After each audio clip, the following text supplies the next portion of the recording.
નમસ્કાર દર્શક મિત્રો, આપ જોઈ રહ્યા છો સ્પાર્ક ટુડે ન્યૂઝ. હું છું આપની સાથે રવિ સિંધા. હાલ સ્પાર્ક ટુડે ન્યૂઝની ટીમ હરિનગર વિસ્તારમાં પહોંચી છે અને હરિનગર વિસ્તારમાં જે સવાયાનગર તળાવ આવેલું છે તેના અમે તમને દ્રશ્યો બતાવી રહ્યા છે. આપ જે દ્રશ્યોમાં જોઈ શકો છો કે આ લીલું ગાર્ડન જેવું દેખાઈ રહ્યું છે. ગાર્ડન નથી, પાણીની અંદર ભાજી ગયેલી લીલ છે અને લીલની અંદર મૃતક માછલીઓ, અસંખ્ય માછલીઓ અહીંયા મરી ગઈ છે, જેને લઈને અહીંયા સ્થાનિક લોકોમાં પણ એક રોષ જોવા મળી રહ્યો છે કે જે માછલીઓ મરી ગઈ છે તેના કારણે દુર્ગંધ એટલી ફેલાઈ છે કે અહીંયા જે રહેતા હોય લોકોને તેઓને ભારે હાલાકી પડી રહી છે.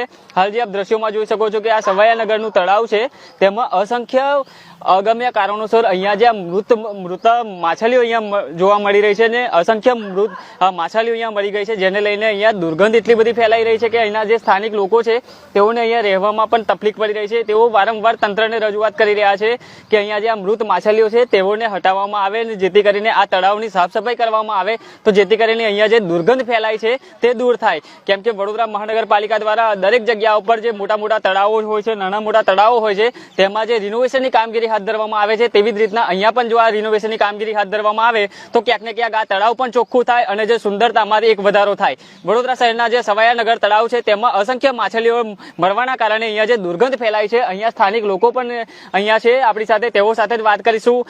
કેટલો સમય થયો છે આ મૃતક માછલીઓને, ક્યારની આજ છે?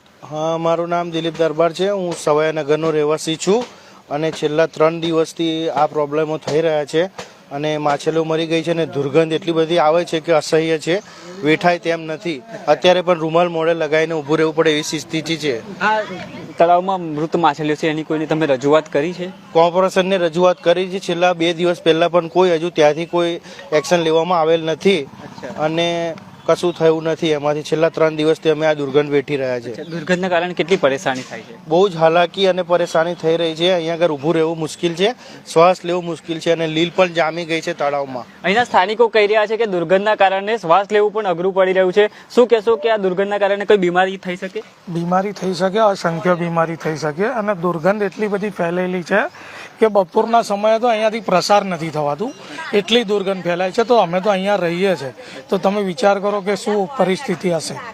તો શું માંગ કરી રહ્યા છો તમે? અમે માંગ એટલી જ કરી રહ્યા છે કે બસ આ દુર્ગંધ હટાવે અને કોર્પોરેશનને રજૂઆત કરીએ છીએ કે આ તળાવ પૂરી દે. જો કંઈ કામનું ના હોય તો આને પૂરીને આમાં કંઈક કરે, બીજું કાંઈ નહીં. એક કંઈક ડેવલપમેન્ટ બી થઈ શકે. ડેવલપમેન્ટ બી થઈ શકે અને બીજી વસ્તુ કે આ કોઈ કામનું જ નથી તો પછી આને ખોટું ગંદકી ફેલાવવાનો મતલબ છે. અને મચ્છર બી અસંખ્ય છે અહીંયા. મચ્છર સાથે સાથે મગર પણ હશે? મગર હતા, મગર 2 કાઢવામાં આવ્યા હતા ગઈ સાલ. અહીંયા 2 મગર પણ આવી ગયા હતા, એટલે ખબર નથી પડતી કે મગર ક્યાંથી આવે છે. તો શું આવું ગંદકી ભર્યું તળાવના કારણે માછલીઓ અહીંયા જીવ પોતાનો ગુમાવ્યો હશે? 100%. કારણ કે આટલી ગંદકી છે એના કારણે તમે જુઓ તો ખરા કેટલી મોટી મોટી મચ્છીઓ છે એમાં, એ બધી મચ્છીઓ મરી ગઈ છે અને એટલી દુર્ગંધ. તમે બપોરના સમયે જો અહીંથી નીકળશો તો તમને ખબર પડશે કે અહીંયાથી જવાય કેવી રીતને. અહીંયા રોડ નજીક છે, રોડ પરથી જતા લોકો નાક પર રૂમાલ મૂકી દે છે, એટલી ખરાબ ગંધ મારે છે. જી, અહીંયા લોકો પણ છે, તેઓ કહી રહ્યા છે કે દુર્ગંધના કારણે અમે ત્રાહિમામ પુકારી ઉઠ્યા છે. માજી દુર્ગંધનો સામનો કરી રહ્યા છો, શું કહેશો? વામિટો અને ઝાડા ઉલટીની શક્યતા બની શકે એવું છે. કોલેરો ફાટશે જ, કેમ કે બહુ જ ગંદકી છે. આજે 3 દિવસ થઈ ગયા સલિંગ ઊભું રહેવાનું એટલું બધું લાગે ને કે આપણે વારંવાર જાણ કરી છે પણ સરકાર કોઈ કશું કરતું નહીં.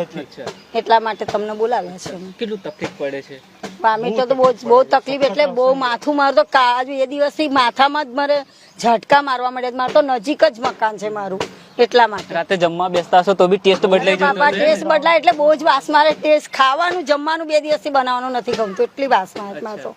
જી, અહીંના જે રહેવાસીઓ છે તેઓમાં પણ એક માંગ કરી રહ્યા છે કે તંત્ર દ્વારા વહેલી તકે આ જે મૃત માછલીઓ છે તેઓને દૂર કરવામાં આવે. કેમ કે કોઈક અગમ્ય કારણોસર અહીંયા અસંખ્ય માછલીઓ છે તે મૃત હાલતમાં જોવા મળી રહી છે. હાલ જે આપ દ્રશ્યો જોઈ રહ્યા છો એ સવાયાનગર તળાવના છે. અહીંયા સવાયાનગર તળાવની તંત્ર દ્વારા કોઈ રીતના કાળજી નથી લેવામાં આવી, તેના કારણે આપ દ્રશ્યોમાં પણ જોઈ શકો છો કે આ લીલુંછમ જેવું આ તળાવ જે અહીંયા લીલ બાજી ગઈ છે, દુર્ગંધ આવે છે, ગંદકીથી ભરમાર આ તળાવ, તો માછલીઓ કેવી રીતના જીવે એ પણ એક પ્રશ્ન ઉભો થઈ રહ્યો છે. કેમ કે માછલીઓને પણ શુદ્ધ અને ચોખ્ખું પાણી જોઈતું હોય છે, તે અહીંયા તંત્ર દ્વારા આપવામાં ન આવ્યું, તેના કારણે જ આજે માછલીઓને પોતાનો જીવ આપવાનો વારો આવ્યો છે. હાલ જે અહીંના જે સવાયાનગરના જે રહેવાસીઓ છે તેઓમાં પણ તેઓ એક માંગ કરી રહ્યા છે કે આજે આ સવાયાનગર તળાવને છે તે તંત્ર દ્વારા સાફ કરવામાં આવે અને જે અહીંયા મૃત માછલીઓ છે તેઓને અહીંયાથી દૂર કરવામાં આવે અને જે અહીંયા દુર્ગંધ ફેલાઈ રહી છે તેનાથી તેઓને આ સ્થાનિક લોકોને બચાવવામાં આવે. મારા સહયોગી જયરાજસિંહ સાથે હું Ravi Sindha, Spark today news, Vadodara.